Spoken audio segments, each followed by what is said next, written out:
Hello students, आज हम लोग प्रूव करेंगे मोरराज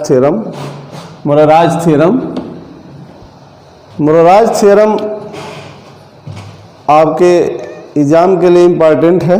इस पर न्यूमेरिकल नहीं है। ये काची थ्योरम का कन्वर्स बोल सकते हैं इसको। ये क्या है मैंने लिखा है ताकि इतना समय बचे आपको। मोरराज थ्योरम करने के बाद मैं काची इंटीग्रल फार्मूला उसके डेरिवेटिव से मैं कुछ और क्वेश्चन करूंगा एक दो। पहले इसको आप इत्मीनान से प्रूव कर लें। मोरराज थ्योरम क्या लिखा गया आप देखिए। If F z is a continuous function in domain D, her function का डोमेन होगा ही, डोमेन एक सेट होता है किसी फंक्शन का। तो एफ जेड क्या है? कंटिन्यूअस है। F z is a continuous function in domain, या एफ एफ ऑफ जेड पढ़ सकते हो, एफ जेड या f f of z is a continuous function in domain D and is for every close contour C in the domain D. C के अंतर्गत जितनी, सी क्या है? क्लोज कंटूर है। सी के अंतर्गत जितनी पॉइंट होगी वो डी डोमेन में बिलोंग करेगी। ये एफ जेड का सी के अलावा integral 0, then f z is analytic function within D.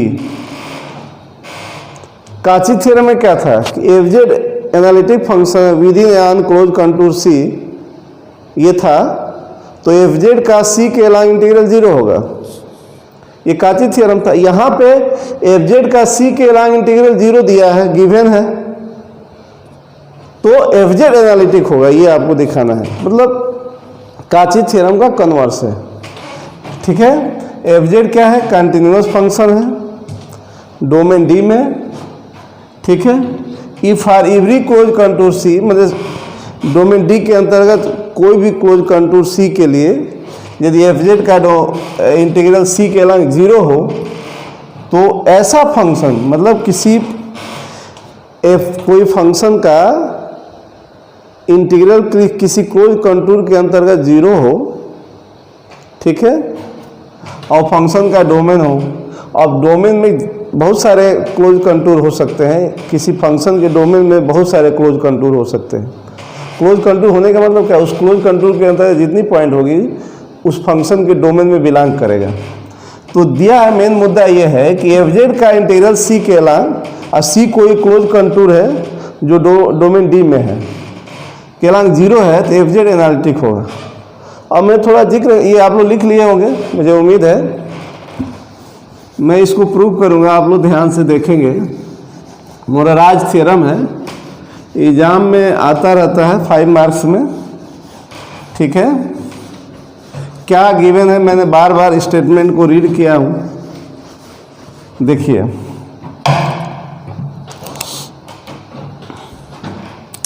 इसको मैं प्रूफ करूंगा।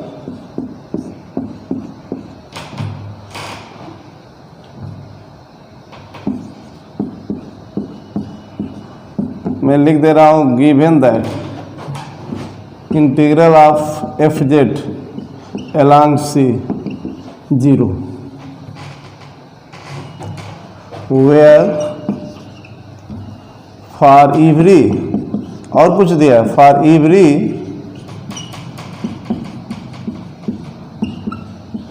Close contour. एक चीज और दे दे, एफ जेड जो है डी में डोमेन, जिसका नाम डी दे दिया गया, किसी भी फंक्शन का डोमेन एक सेट होता है, आपको पता है, आप 3rd ईयर के स्टूडेंट हो। तो for every close contour C in D, in domain D, ये आपको in domain D of F Z, ये गिवन है। मतलब एफ जेड का सी के अलावा इंटीग्रल 0 है, ये गिवन है। और यहाँ मैं लिख दिया for every close contour C in domain D. कहने का मतलब कि ये मान लो कि डोमेन भी एक सेट है, तो अब इस सेट को एक डोमेन, किसी जैसे कॉम्प्लेक्स फंक्शन के डोमेन को इंटरवल में लिखते थे, अब ये कॉम्प्लेक्स रियल फंक्शन के सेट को इंटरवल में लिखते थे। अब इस कॉम्प्लेक्स फंक्शन है तो इसके डोमेन को आप एक क्लोज कर्व में रखेंगे। जैसे मान लीजिए कि डोमेन हो गया, ये हो गया डोमेन। ठीक है, ठीक है। अब आपको प्रूव करना है, एम क्या है कि एफ जेड एनालिटिक होगा। एक चीज़ और बता दें, जैसे मान लीजिए कि हम ये प्रूव कर दें ये capital F Z other Z का फंक्शन, इसका डेरिवेटिव स्मॉल एफ जेड है, इसका मतलब कि एफ डैश जेड इस सी के अंतर्गत एफ जेड जो है कैपिटल एफ जेड सी के अंतर्गत एनालिटिक है, तो किसी डेरिवेटिव एनालिटिक फंक्शन का डेरिवेटिव भी एनालिटिक होगा। मेरा यही एम रहेगा।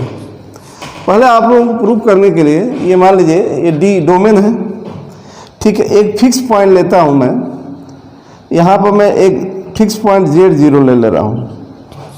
Z0, अरे इस डोमेन में इनफाइनाइट पॉइंट्स होंगी, एक फिक्स पॉइंट में Z0 ले लिया, एक वेरिएबल पॉइंट Z ले रहा हूँ, Z एक वेरिएबल पॉइंट। अब क्लोज कंटूर, अब इसको क्लोज कंटूर कैसे करेंगे? ये मान लीजिए क्लोज कंटूर है जो ज्वाइन कर रहा है Z0 टू Z। आइए क्लोज कंटूर कि दोनों इन कौन साइड होगा, Z0 टू Z और Z टू Z0। अब मान लीजिए ये आपका कर्व है, एक ये कर्व, ये मान लो कि C1 है, ये C2।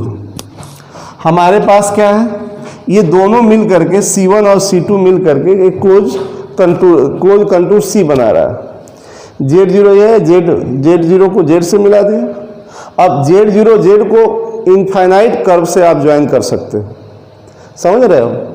अब आप देखो तो C जो है मान लीजिए कि यही है, C1 और C2 मिल करके जो Z0 और Z को C1 मिला रही है और Z टू Z0 ये मिल करके क्लोज कंटूर C बन रहा है, ठीक। तो एक चीज़ मैं बताऊं, अभी ये लिखना नहीं है, ये C के अलावा एफ जेड का इंटीग्रल 0 है, ये हमारे पास है, ये गिवन है। आपका एम क्या है, आपको पता है कि एफ जेड एनालिटिक होगा, ये आपका एम है। तो जब C के अलावा इतना ये इंटीग्रल 0, ये C मान रहे हो तो आपको पता है ना, ये इसके अलावा देखिए ध्यान से, ये पूरे कर्व के अलावा इंटीग्रल एफ जेड का 0 है। तो इसको हम, ये दो भागों में ब्रेक है, plus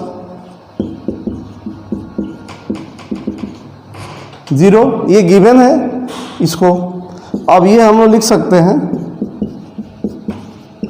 equal to minus C2 के अलावा integral of F Z 0, sorry, इसका मतलब ये हुआ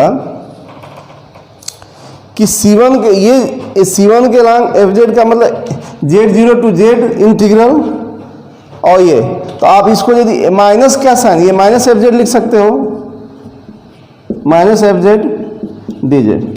तो माइनस इसलिए है कि ये जो है Z0 टू Z, ये अपोजिट साइन को डिनोट कर रहा है, Z टू Z0 है, समझ रहे हो।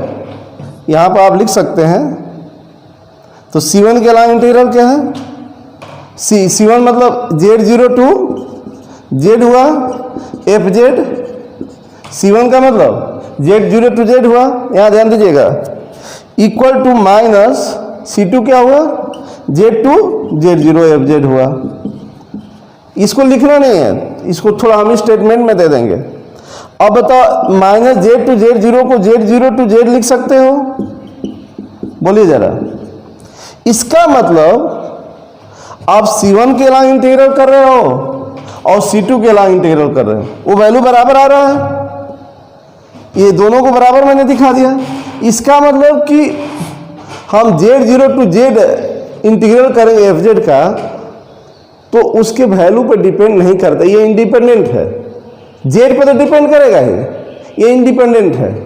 वैल्यू ऑफ इंटीग्रल ये इंडिपेंडेंट है। Z0 टू Z, मैं Z0 टू Z आप किसी रास्ते से करें, मान लो कि ऐसे भी आप क्लोज कंटूर बना सकते थे, ऐसे भी बना सकते थे, ऐसे भी बना सकते थे, तो आप Z0 टू Z इंटीग्रल हम किसी भी पाथ में करें तो वैल्यू बराबर हो। इस पर जो पॉइंट आएगा इस पर डिपेंड नहीं है, Z पर डिपेंड है ये इंटीग्रल, ठीक है, ये आप समझिए। अब ये लिखना, तो आपको मैं एक बात बता दूं, ये थोड़ा लिख लीजिएगा, लेट पिक्चर बना सकते हो, लेट Z0 बिया फिक्स्ड पॉइंट, फिक्स पॉइंट, ये D है, Z0 be a fixed point and Z be variable point.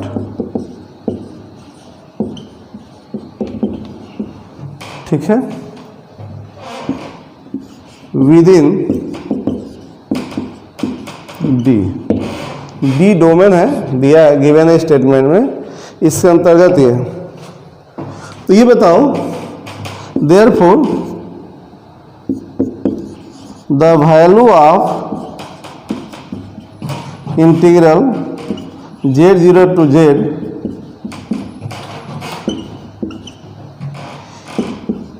is independent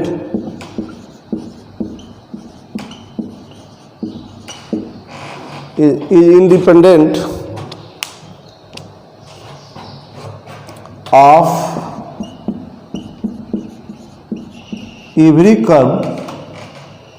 every curve joining Z0 to Z। आप कहने वाले Z0 to Z को ज्वाइन करने वाले पाथ पर, पाथ अनगिनत हो सकता है, Z0 के अलग किसी भी कर्व के अलग करोगे तो इसकी वैल्यू इंडिपेंडेंट रहेगी, चेंज नहीं होगी, स्वतंत्र है एक दूसरे पर। मतलब इस पाथ के अलग करो या इस पाथ के अलग इंटीरियर करो Z to Z, या इस पाथ के अलग करो, इस पाथ के अलग करो, तो वैल्यू में कोई अंतर नहीं होगा। अब देखिए अभी पुनः मैं एक थ्योरम, ये स्टेटमेंट, ये हमारा टारगेट है कि FZ का C के अलग इंटीग्रल 0 है, ठीक है। For every close contour C दिया है, ये पूरा हमको इसको प्रूव करना है। हमको प्रूव क्या करना है कि FZ एनालिटिक होगा D में, ठीक है, FZ एनालिटिक होगा D में। ये तो बच्चों हम जानते हैं क्या प्रूव करेंगे। मान लीजिए कि ये स्मॉल FZ किसी Z के फंक्शन का डेरिवेटिव, ये हम प्रूव करेंगे। तो इसका मतलब कैपिटल FZ का डेरिवेटिव एग्जिस्ट है, स्मॉल FZ एक एग्जिस्ट है, इसका मतलब कैपिटल FZ एनालिटिक है और उसका डेरिवेटिव ये है। कैपिटल FZ एनालिटिक है डोमेन D में और उसका डेरिवेटिव स्मॉल FZ है। तो एक चीज़ है कि किसी एनालिटिक फंक्शन का डेरिवेटिव भी एनालिटिक होता है। तो FZ एनालिटिक हुआ कैपिटल FZ और उसका डेरिवेटिव स्मॉल FZ, तो वो भी एनालिटिक मान लिया जाएगा। तो यही आपका एम रहेगा, ठीक है। अब सुनिए, एक मैं बात बोल रहा हूँ, सुविधा के लिए ये इतना लिख लिए हो ना, होंगे आप लोग, लिखते रहिए, इतना लिख लीजिए, पिक्चर बना लीजिएगा, पिक्चर बना लीजिएगा, ये सारा क्या आप लोग यहाँ थोड़ा सुविधा हो, ये Z जो वेरिएबल है इसको मैं T मान दे रहा हूँ। देखिए जैसे हम ये कहें कि fx आपका sin x है, तो क्या ft आपका sin t हो गया। तो अक्षर लेटर चेंज कर देने से फंक्शन नहीं चेंज हो रहा, फंक्शन तो वही है, उसका मीनिंग नहीं चेंज होगा। तो सुविधा के लिए मैं 1 मिनट के लिए मान ले रहा हूँ ये कैपिटल FZ, ये तो निश्चित है कि अपर लिमिट Z है, तो ये इंटीग्रल करेंगे, ये ft हो गया। देखो स्मॉल ft वही है जो स्मॉल FZ है, ये आपका एक ही बात है। ये हम करें Z0 to Z ft dt या Z0 to Z FZ dz, ये इक्वल ही होगा, इसमें कोई अंतर नहीं है, लिमिट सेम है, फंक्शन वही है, अक्षर बदलने से वैल्यू नहीं बदलती है। तो ये सुविधा, इसको Z का ये FZ क्या, कैपिटल FZ क्या डिनोट करेगा, Z का फंक्शन। तो अपर लिमिट Z में है, Z वेरिएबल है, तो ये Z का ही ना फंक्शन आएगा। और इसका इंटीग्रल करेंगे तो T बराबर कैपिटल Z रखेंगे, T बराबर अपर लिमिट Z रखोगे माइनस Z0, Z0 फिक्स है तो Z पे डिपेंड होगा ना, तो इसको पूरे इंटीग्रल को Z का फंक्शन मान सकते हो। ये सुविधा के लिए लेट कर लिया, ठीक है। और इस इंटीग्रल की वैल्यू Z0 और Z पॉइंट को ज्वाइन करने वाली जितनी कर्व होगी उस किसी कर्व के अलग करोगे तो वैल्यू में अंतर नहीं होगा, ठीक है। ये मैंने आपको थोड़े में पिक्चर के द्वारा मैंने समझाया। देखो थियरम में कोई ये नहीं है, मैंने क्या बोला है, एक टारगेट आपके सामने मैं रख दिया हूं, ये देख रहे हो, कैपिटल एफ जेड को का डेरिवेटिव स्मॉल एफ जेड ला दो ना, कैपिटल एफ जेड का डेरिवेटिव। अब आप जानते हो, पहले ये लिख लीजिए, ये नहीं लिखेंगे, ये समझने के लिए, कैपिटल एफ जेड क्या होगा, ये नहीं होगा बालक, डेरिवेटिव की डिफिनीशन से ये नहीं होगा। तो एफ जेड ये है,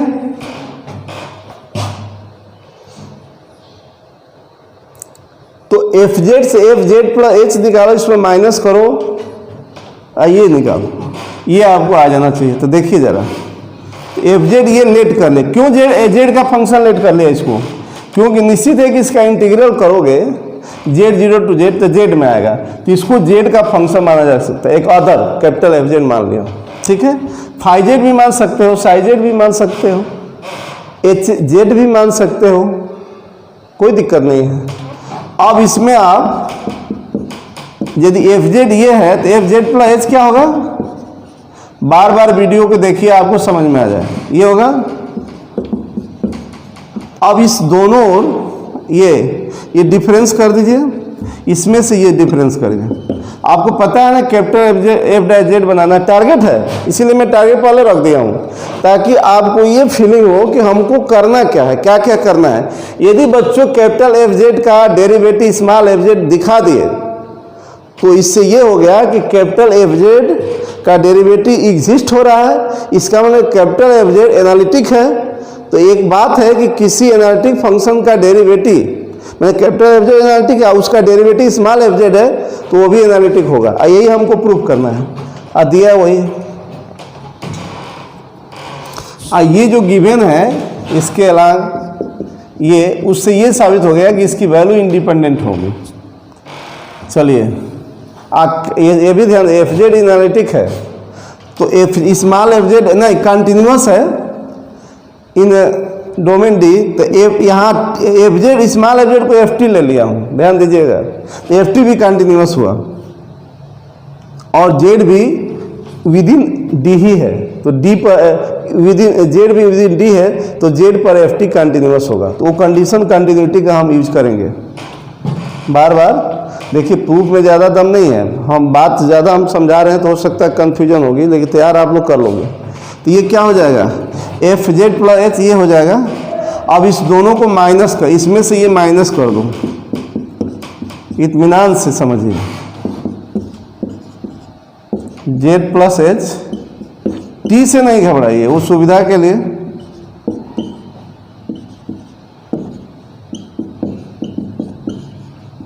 ये हुआ, आप समझ सकते हो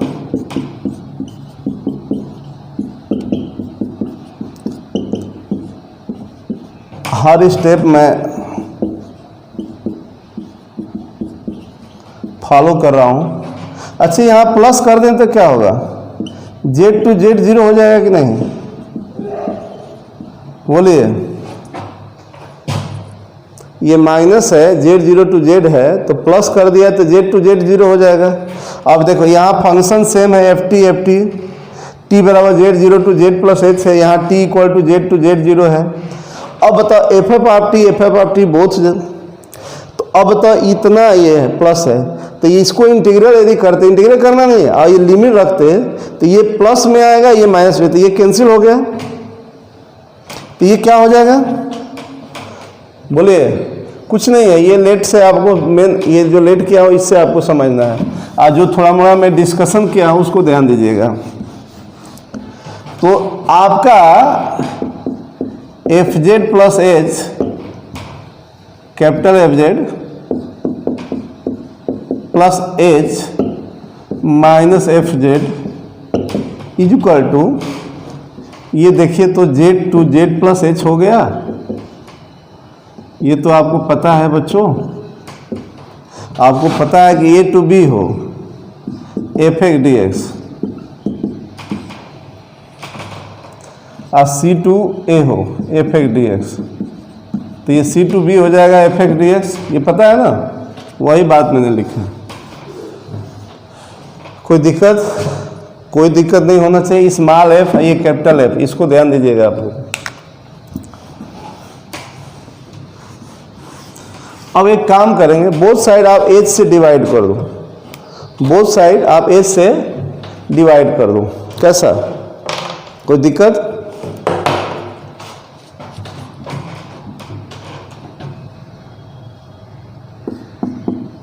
क्योंकि आपको पता है कैपिटल एफ डैश जेड आपको फाइंड करना है, तो जो कैपिटल एफ डैश जेड में जो हमको चाहिए वो पहले मैं तैयार कर रहा हूँ बाय एच। यहाँ भी एच से ये t equal to z plus h है, t dt है ना,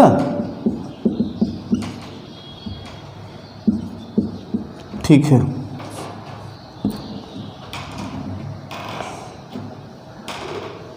अब बोथ साइड एक काम करते हैं, स्मॉल एफ जेड, अरे यही लिमिट लगाएंगे ना तो इसकी limit capital F dash Z हो जाएगा, अब माइनस एफ जेड, इधर वाला जीरो ला देंगे। अब both side small f Z minus कर दो, बोथ साइड। ये टी पर है, यहाँ टी एज ए वेरिएबल मान रहे हो, ये डी टी लगाया तो टी एज ए वेरिएबल, तो बोथ साइड आप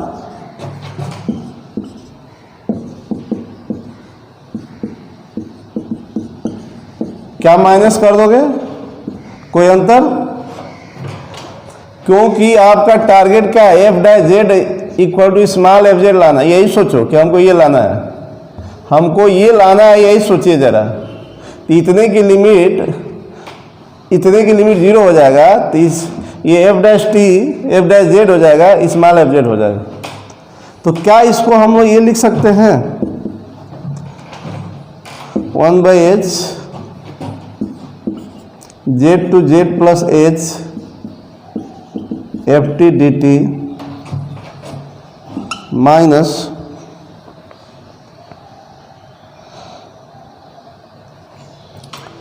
जरा ध्यान दीजिएगा यहाँ पे,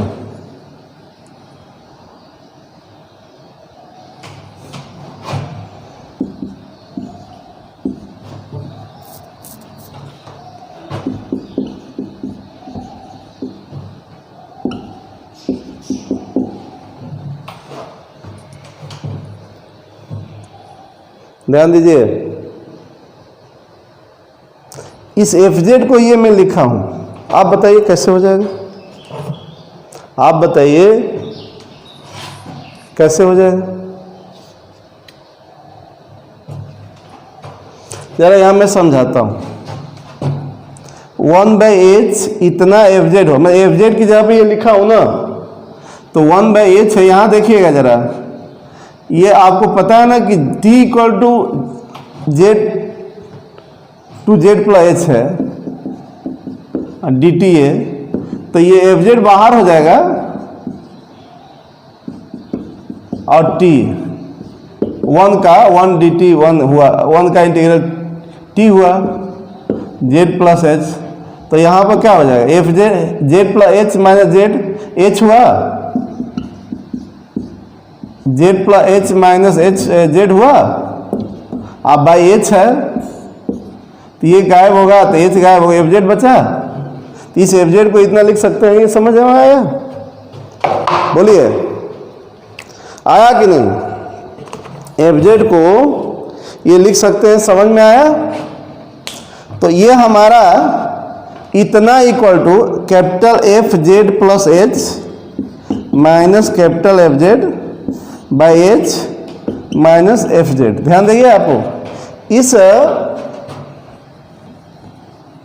आप टी एज ए वेरिएबल मान रहे हो ना, तो इसको आप इंटीग्रल करोगे तो स्मॉल एफ जेड बाहर हो जाएगा, 1 का इंटीग्रल टी, और जब अपर लिमिट टी की जगह रखोगे Z plus H minus Z, H ही ने बचा, ये एच एच कैंसिल हो जाएगा, स्मॉल एफ जेड बचा, तो इस स्मॉल एफ जेड को इतना लिख सकते हैं। अब बताओ क्यों किया हूं कि इसको हम कंबाइन कर सकें। तो बच्चों हम लोगों का हमारा टारगेट यही है, कैसा? तो ये आपका आ गया small f Z, small f Z और कैपिटल एफ जेड में अंतर होना चाहिए। क्या आ गया हम लोगों का?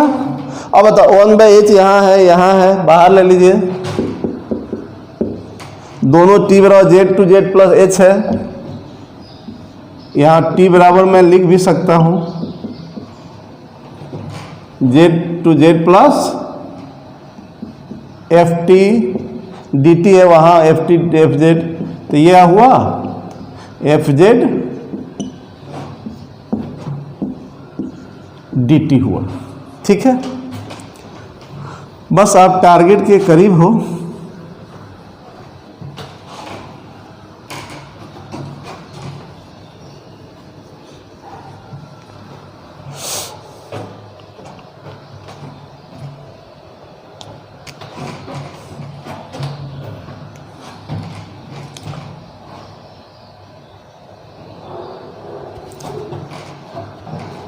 बोथ साइड आप मार ले लो, बोथ साइड आप मार ले लो,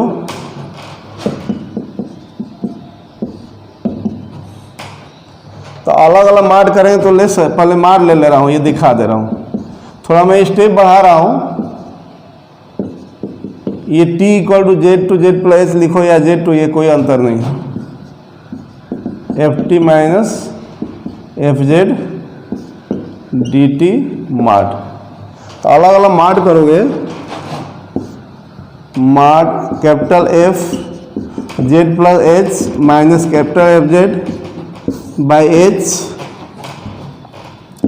by h minus small f z less or equal हो जाएगा, अलग अलग मार्ट करेंगे तो 1/h z plus h is a neighbouring point of z, तो ये पॉजिटिव होगा, ऐसे मैं अभी मार्ट लगा दिया हूँ Z plus H mart F t minus f z d T. ठीक है, अब ये बताओ बच्चों,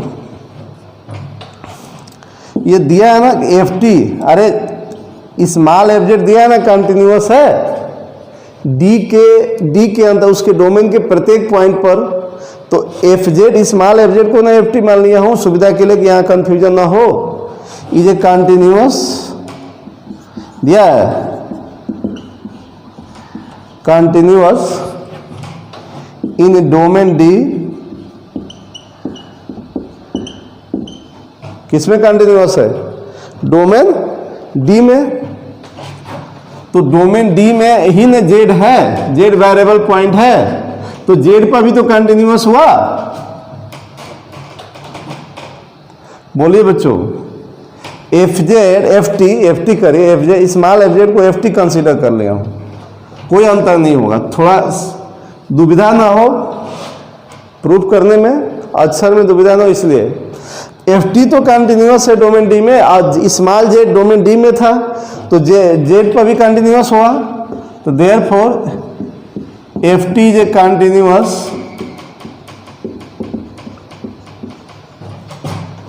eight t equal to z, तो अब क्या होगा, so for given small quantity, मैंने कंटिन्यूटी की कंडीशन, एफ टी जेड पर कंटिन्यूअस है, तो कंटिन्यूटी की कंडीशन लिख रहा हूं, अब मैं लिखवाया था याद है, एफ जेड कंटिन्यूअस होगा ए पर, यदि F Z minus F A less than F साइलन mart Z minus A less than delta greater, ये आपका फॉर ऑल, ये कंडीशन था, तो वही मैं लिख रहा हूँ यहाँ पर, for given small quantity epsilon greater 0 there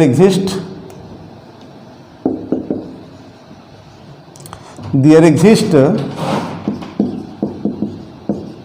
delta, ये भी ग्रेटर 0 होगा, depend on epsilon such that, क्या यहाँ एफ जेड एफ टी है, एफ ए एफ जेड है, less than epsilon for all, यहाँ जेड टी है तो टी माइनस ये आपका जेड है, लेस देन एल, बात समझ में, यही कंडीशन यहाँ यूज कर दीजिए, क्या कर दीजिए, यूज कर दीजिए। ना हो तो इसको 1 मान लिया जाए। ये आप लोग पहले से यूजिंग दिस इन 1, जो इसके पहले लिखे हैं, इसके पहले ये है, यहाँ से जो लिखे इसके पहले ये है, तो ये कंटिन्यू दिया है ना कि एफ जेड कंटिन्यूस है, तो यहाँ पर मैं एफ टी ले लिया हूँ, एफ टी कंटिन्यूस है जेड पॉइंट पर, तो ये मैं लिखा हूँ। यूज करेंगे तो क्या आएगा, बोलिए, यूज करेंगे तो क्या आएगा बच्चों? अच्छा, मैं ये कह रहा हूँ कि ए बी से लेस और इक्वल है और बी सी से लेस है, तो हम ए को सी से लेस ही ना लिखेंगे? बोलिए, ए बी से लेस और इक्वल है, बी सी से लेस है, तो ये तो सी से लेस ही हुआ, इक्वल तो नहीं हो सकता है। तो इसका मतलब देखो, ये क्वांटिटी इस पूरे क्वांटिटी से लेस और इक्वल है, बट ये जो क्वांटिटी है एप्सिलॉन से लेस है। यहाँ एप्सिलॉन रख देंगे तो ये लेस इक्वल हट जाएगा। तो यूजिंग दिस इन एबव इन 1, तो ये क्या हो जाएगा, mod capital F Z plus H minus capital F Z by h minus small f z less रहेगा ओनली। अभी मैंने बात को समझाया है। 1/h का मॉड ये h ही होगा, और ये z to z plus h, ये dt, ये क्या होगा, एप्सिलॉन रख दोगे dt। ओके, कोई दिक्कत नहीं? आप बात को समझ रहे हो ना? आप बहुत अच्छे बच्चे हो, थर्ड ईयर के स्टूडेंट हो, आप समझदार हो, समझ रहे होगे बात को। अब बताओ ये क्या हो गया, capital F Z plus H minus capital F Z by h minus small f z F of Z, ये इंटीग्रल करेंगे तो epsilon Z plus H minus Z, अरे एप्सिलॉन बार टी, 1 का इंटीग्रल टी, तो टी की जगह पर Z plus H minus Z, upper limit minus lower limit. तो ये क्या आया हम लोगों का, एक एक स्टेप कर रहा हूँ। हो सकता है कि आप लोग सामने रहते तो इतना नहीं करते, आप समझा कर लिख देते। एक एक स्टेप कर रहा हूँ ताकि आपको कोई दिक्कत ना हो, कैलकुलेशन तो आप कर ही सकते हो। ये जेड गायब, एप्सिलॉन बना, तो मैंने बोला है, एक बार लिखवाया भी था कि mod A minus be less epsilon हो, और एप्सिलॉन को नहीं लिखते हाउ इवर स्मॉल, एप्सिलॉन को लेस स्मॉल टू स्मॉल लेते हैं, कंसीडर करते हैं।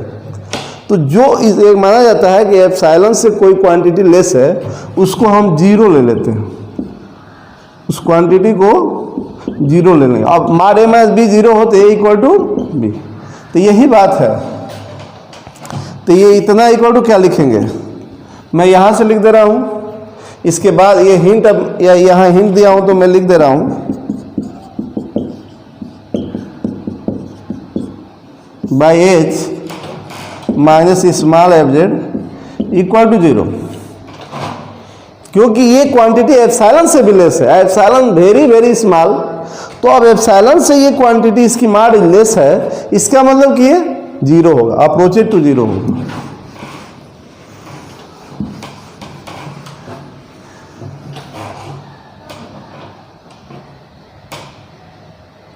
या यूं कहिए, अप्रोचेड टू जीरो है तो इसकी लिमिट लगा दो, इसकी लिमिट जो है h अप्रोचेड टू जीरो पर जीरो होगा, ये कह सकते हैं।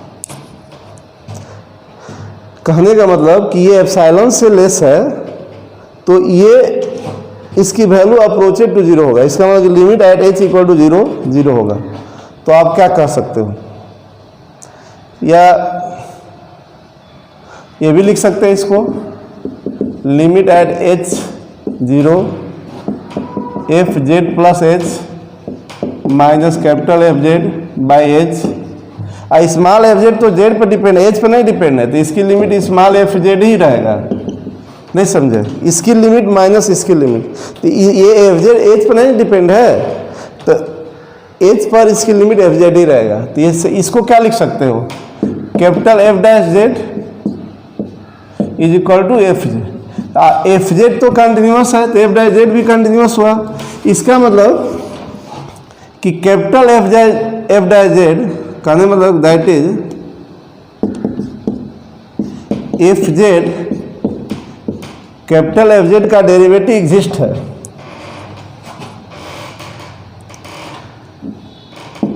Is exist,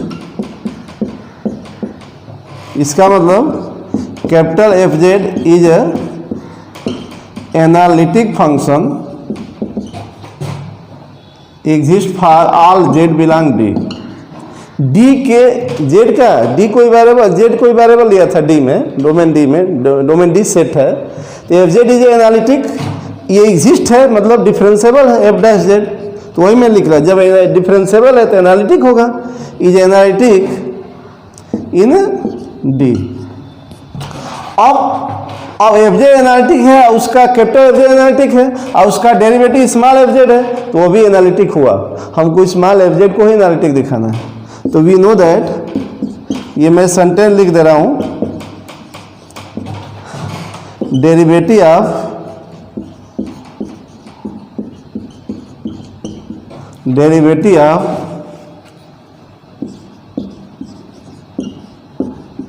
analytic function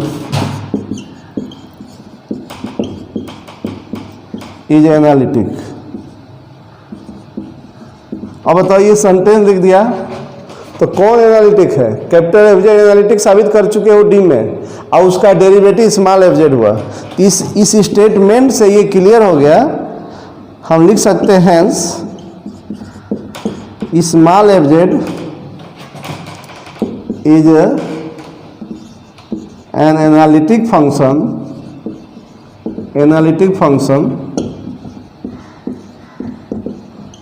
in D. बात समझ में आ गई होगी बच्चों। मैं रिक्वेस्ट कर रहा हूँ आप वीडियो को बार बार देखिए, मैंने जो था मैटर उसको समझाया, ठीक है। कुछ क्वेश्चन में इस पर क्वेश्चन नहीं होगा, ये काची थ्योरम का कन्वर्स था। काची ने बोला था कि एफ जेड एनालिटिक है within an close contour C, तो एफ जेड का सी के लाइन इंटीग्रल 0 होगा। यहाँ पर एफ जेड का सी के लाइन इंटीग्रल 0 दे दिया था, आज सी डोमेन डी में है, तो अब डी में एनालिटिक दिया है, ये कंटिन्यूअस है। आज सी के लाइन एफ जेड का इंटीग्रल 0 है तो एफ जेड एनालिटिक होगा। ये ठीक काची थ्योरम का कन्वर्स है, शार्ट में इसको कन्वर्स ही बोल सकते हैं, ठीक है। अब मैं इस पर न्यूमेरिकल नहीं है, देखो 2-3 और थ्योरम है आगे, टेलर्स थ्योरम है, लॉरेंट सीरीज है, उन पर बहुत क्वेश्चन है, न्यूमेरिकल आता है। अभी क्वेश्चन न्यूमेरिकल कराना है, थ्योरम भी बाकी है। अभी लाइवलिज थ्योरम है, बस अब 5-6 लेक्चर में हो जाएगा। तो मैं एक क्वेश्चन आपके सामने लिखता हूँ, देखिए, मैं आप लोग क्वेश्चन नोट करो।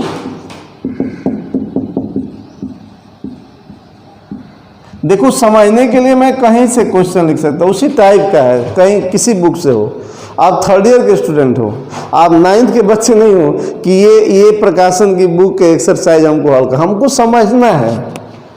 क्वेश्चन का कोई लिमिटेशन नहीं होता है, क्वेश्चन तो बहुत सारे बन जाएंगे, इनफाइनाइट क्वेश्चन बन जाएंगे। आपको आ जाए बात समझ में तो आप पूरा क्वेश्चन कर लोगे, कहीं से आएगा तो कर लोगे। तो मैं एक क्वेश्चन लिख रहा हूँ, evaluate this mod z equal to 2, ठीक है।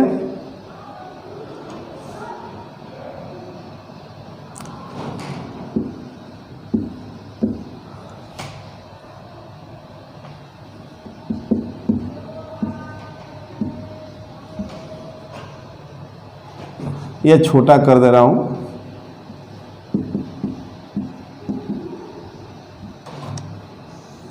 By Z minus 1 to the power क्या कर दे 2021 कर दे रहा हूं। देखिए, ये बना दे रहा हूं, ठीक है, कोई बात नहीं। ऊपर 6 डिग्री की polynomial, no doubt, polynomial function everywhere analytic, अब इसको सॉल्यूशन करना है। क्या करोगे? सॉल्यूशन। चलिए सॉल्यूशन में ये क्वेश्चन लिख लीजिए। सॉल्यूशन ये आपका। अब बात बारीकी से समझते हैं। आपको पता है कि सी सर्कल है, यहाँ सी जिसके अलावा इंटीरियर कर रहा है उसका इक्वेशन ही लिख दिया हूँ। अब यहाँ सी लिख करके वह सी मार्ट जेड इक्वल टू 2 लिख दे, तो बात वही है। तो ये आपका सी है जिसकी सेंटर ओरिजिन ही है, 0 है, और रेडियस 2 है ना, 2 रेडियस का है, 2 रेडियस है। ओके, इसके नो डाउट न्यूमरेटर पॉलिनोमियल है, तो पॉलिनोमियल इंटायर फंक्शन होता है, इवरी पूरे होल प्लेन में एनालिटिक होगा। तो ये प्लेन पर ही ना है सी, तो इस पर भी एनालिटिक होगा। अब बच्चों नीचे की बात है, ये पूरे को हमको देखना है। यदि पूरा ये एनालिटिक हो जाएगा, ये पूरा इंटीग्रेंड फंक्शन ही सी के अंतर्गत जितनी पॉइंट है उसके बाउंड्री पर एनालिटिक, ये क्या हो जाएगा? एनालिटिक हो जाएगा। तो सी इसके अलावा इंटीग्रल इसकी 0 हो जाएगा। अब बस यही देख लो ना, आपसे मैंने बता दिया है कि इंटीग्रेंड फंक्शन का डिनोमिनेटर को 0 करो। ठीक, ध्यान दीजिए, इंटीग्रेंड फंक्शन के डिनोमिनेटर को 0 करो। 0 जिस पर करोगे, जो पॉइंट जेड की वैल्यू आएगी उस पर फंक्शन इंटीग्रेंड फंक्शन एनालिटिक नहीं होगा।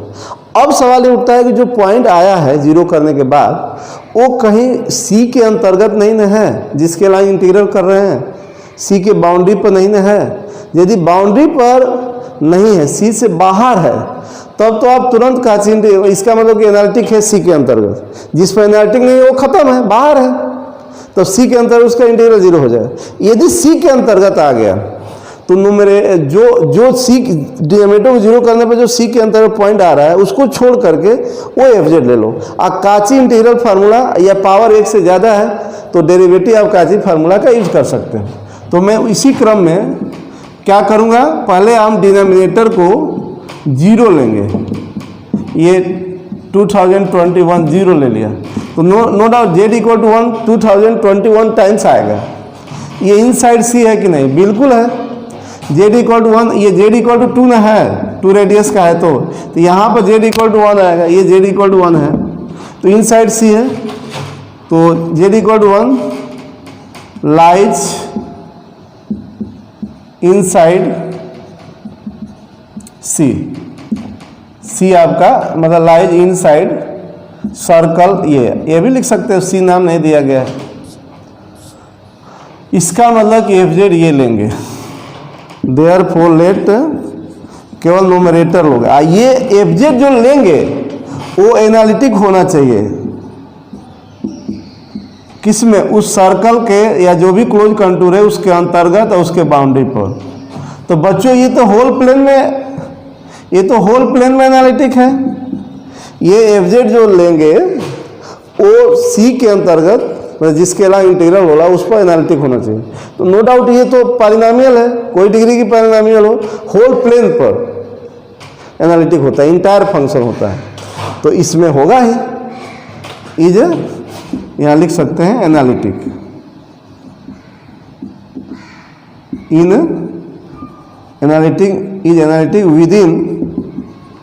अब पूरे प्लेन पे तो within mod Z equal to 2 लिख ही सकते हो। अब हमारा जब एफ जेड ये ले लिए तो अब हमारा इंटीग्रल क्या हो गया?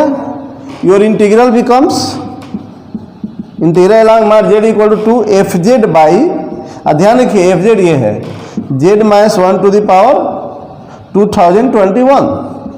अब हम काची इंटीग्रल फार्मूला का डेरिवेटिव का यूज करेंगे। वी नो वी हैव कहाँ से? From derivative of Cauchy's integral formula. क्या काची इंटीग्रल फार्मूला मैं यहाँ लिख दे रहा हूँ। Z equal to A inside C है एफ जे एनालिटिक है, तो ये क्या होगा 2 पाई आई बटा by factorial n f n है ए पर एफ जेड का nth डेरिवेटिव,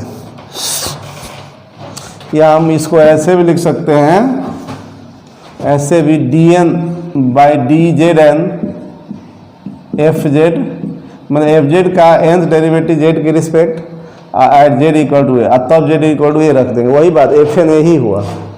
तब ये क्या हो जाएगा, ये इंटीग्रल हमारा जो है जेड इक्वल टू 2 के ला F Z by Z minus 1 to the power 2021, ये क्या होगा 2 पाई आई बटा, यहाँ n क्या है n प्लस 1 2021 है, तो n आपका 2020 होगा, तो 2020 का फैक्टोरियल और कितना डेरिवेटिव 2020th डेरिवेटिव किसका भाई, किसका एफ जेड का, तो एफ जेड हमारा क्या है 5z to the power 6 plus 7z square plus 3z plus 3z plus 1, इसका है ना। और तब ना हम z इक्वल टू क्या रखेंगे 1 ना, 1 रखोगे। अब आप बताओ ये 6 डिग्री का पॉलिनोमियल है, हम 2020 टाइम डेरिवेटिव करेंगे तो 0 हो जाएगा, 6 टाइम डेरिवेटिव करोगे तो कांस्टेंट आएगा, जब 7 टाइम डेरिवेटिव करने जाओगे तो 0 होगा, तो आप ये डेरिवेटिव 0 हो जाएगा, आज जेड इक्वल टू 1 पर भी 0 होगा, तो 2 पाई आई बटा बाई इंटू 0, तो ये कुल मिला के इस इंटीग्रल की वैल्यू 0।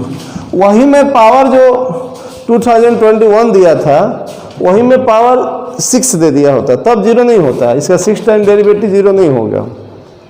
बात समझ में आई, तो 0 हो गया। एक और मैं बच्चों कर दे रहा हूँ क्वेश्चन, आप बात समझ जाओगे तो क्वेश्चन कर लोगे बच्चों, ऐसा कुछ नहीं है।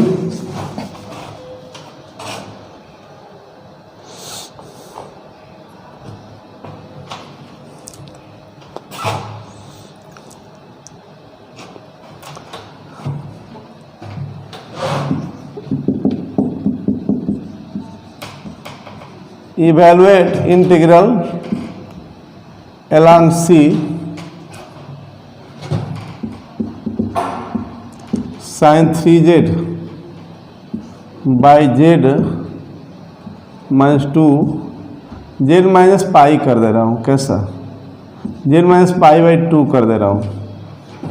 पावर क्या दे दे आपकी मर्जी, पावर कहिए तो मैं आपके अकॉर्डिंग दे दूँ, चलिए 100 दे रहा हूँ। ये आप तरह तरह का क्वेश्चन कर सकते हो, where C is mod z equal to 4। खटाक से आप बात भूमिका न बनाए, खटाक खटाक कर दे, सारी बातें आपको मैं समझा दिया हूँ। चलिए सी क्या है, ये सॉल्यूशन करते हैं।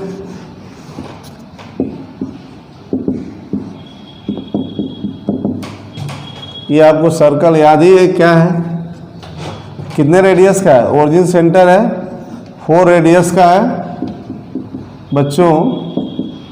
ये आपका जेड इक्वल टू 0 4 रेडियस है, सी के अंतर्गत करना। सी क्या है, mod z equal to 4, okay. इसके अंतर्गत ये फंक्शन अब एनआरटी कहीं ना, पहले क्या डिनोमिनेटर 0 करोगे तो z minus pi by 2 equal to 0 ले लिया, तो Z equal to pi by 2, no doubt z equal to pi by 2 कहीं यहाँ आएगा। ये पूरा ये 4 है, अभी पाई की वैल्यू जो है, पाई की वैल्यू 3 पॉइंट कुछ होता है, 4 से लेस ही होता है, पाई बाई 2 और लेस होता। तो इन साइड सी, जब इन साइड सी है तो आप एफ जेड क्या लोगे, डिनोमिनेटर जीरो करने पर जो भी पॉइंट आ रहा है वो इनसाइड सी हो जा रहा है। इसका मतलब कि एफ जेड साइन 3z लेंगे, और साइन जो एफ जेड लेंगे वो एनालिटिक होना चाहिए। तो साइन 3z तो इंटायर फंक्शन है, तो होल प्लेन पर एनालिटिक होगा, तो इस सर्कल के अंतर्गत भी एनालिटिक होगा। इज एनालिटिक लिखने का तरीका आपको कही विद इन एंड ऑन सी। कैसा? अब आप वही औपचारिकता पूरा कर लीजिए। सी के अलॉन्ग इंटीग्रल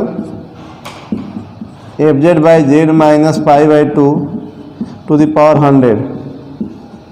तो ये क्या हो जाएगा? अब मैं डायरेक्ट लिख दे रहा हूँ, आप लिख लीजिएगा बाई काची थ्योरम वगैरह वगैरह। तो 2 पाई आई बटा फैक्टोरियल क्या, ये 100 है तो फैक्टोरियल 99 होगा ना, फैक्टोरियल 99। और किसका डेरिवेटिव? डी हम लगा दे रहे हैं, डी 99 साइन 3z, और उसके बाद z equal to pi by 2। अब आप लोग सोच रहे होंगे कि साइन 3z का 99 बार डेरिवेटिव करेंगे तो क्या आएगा। आप लोग पढ़े होंगे फर्स्ट ईयर में, साइन ax प्लस यहाँ z है, b का nth डेरिवेटिव क्या होगा, a to the power n sine ax plus b n pi